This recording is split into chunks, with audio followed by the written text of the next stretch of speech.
Hello and welcome back to chapter 6, lecture number 23. So we modeled the leaves and now it's time to, let's delete the background image, to project an image on it. So you know the workflow. We start with adding a background and material. I have to slow down, otherwise I eat my words. And we go find our, let's take a look. It's the birch field maple,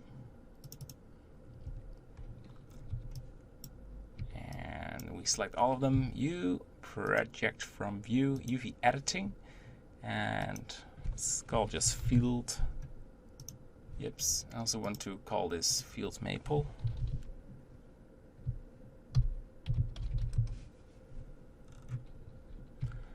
And this is a challenging part because we have a lot of leaves and we want to align them exactly on the right position. So I'm hoping to do this right in once. Okay. So, no. So it should be a little bit bigger and more to the right. Now that one is in position, that one is in position, the ones at the bottom not, so scaling it down a little bit. Alright, we need to do some handwork, so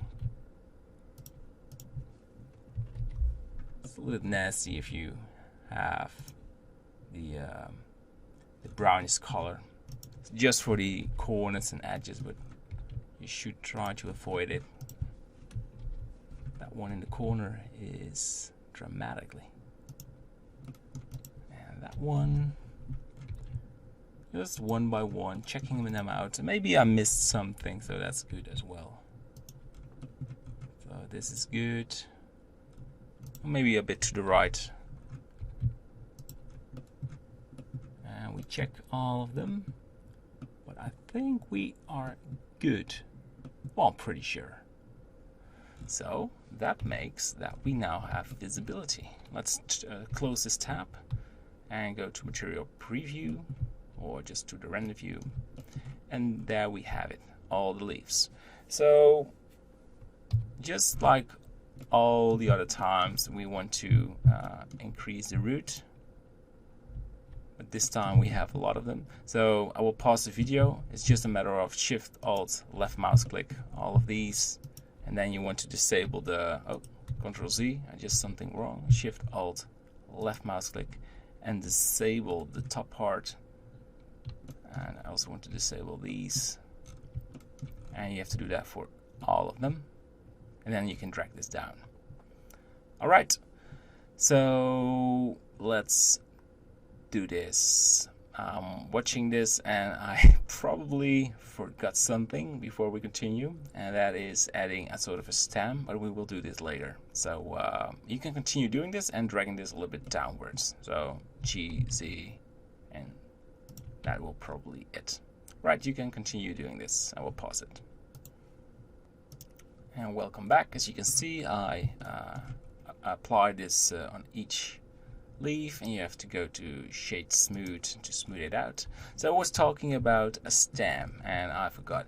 So what you need to do is select these three and just 2 extra rows, and then you need to texture it. So I go for a UV projection, and it's very simple. Just grab some of the space of the leaf and you have it. So you can do this for each leaf. I will pause it again, and good luck with this. Okay, I added a stem for each leaf. That's important when we're going to attach this on a twig branch. So we're now going to make separate objects, so that's something you know as well. So P selection, and be aware you put the origin on the tip of the stem. So left click. Oh, there you go.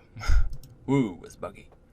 Alright, so be aware to have some space between each leaf, because when we're going to add curviness in it, you don't want to affect the other one. So Let's, for example, select this one. We put this on the origin piece selection, and then we have something like this space between it. All right, good luck. I will pause it again. And there you have it. Look at that. So we have all these separated leaves, and what is left is making them look curvy. So let's take a look at the reference. It's not really curvy. They look pretty flat, and some are twisted, but they are not like a nettle or a candelian. Do I pronounce that good? So I go for a very smooth curve. We want to select all of them and go to press tab in the edit mode. So left click, more on top to have a good view. And I mean, this tree is taking so much time, but it's definitely worth it if you're going to generate it and you see all the work coming together and you see your tree growing. That's such a great feeling. So keep going. You're doing well. I just want to say that. Just trying to motivate you a little bit, because I know this can be a little bit too much sometimes. All right, press O, proportional editing, and so as mentioned, just a little bit. Maybe just a little bit more. Because I think the real magic is just the tweaks on each individual leaf.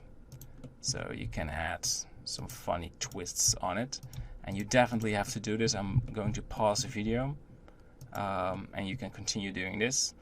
The more randomness, the better it looks. So try it yourself. Alright, welcome back. So I added curviness on each individual leaf, and now it's time to add the material, and it will be exactly the same as all the other ones. So you can fast forward this if you know how to do that. For the people who just want to have some help, I'm doing this together. So make this non-colored data, putting this in the roughness, and another one, and we want to have the roughness again, but this time I'm going to make a bump from we're making a bump from a roughness, because it's a black and white image and this is so small. I do not really care about the exact details. We need to take a close look on the rendering. So you want to have, I'm looking at an angle. Look at that. So decrease the specularity, something like this. Oh, love it. I love it already. So good. Okay, add color. No. Shader. Mix shader. And add shader translucence. And we have translucent image. And we're putting this into the translucent shader. And it's loading. Looking nice. Alright, these leaves are ready to be applied on a twig, but that's something for the next lecture. So I just want to say you're doing well. If you're doing this all yourself, I'm impressed, because I know how much concentration and focus you need to continue, and not everyone is able to do that. So you are a true good modeler, and I like to see that. Just wanted to say that. People who skip this video do not have this compliment. Alright, just continue to work, because we have a lot of things to do. Bye-bye.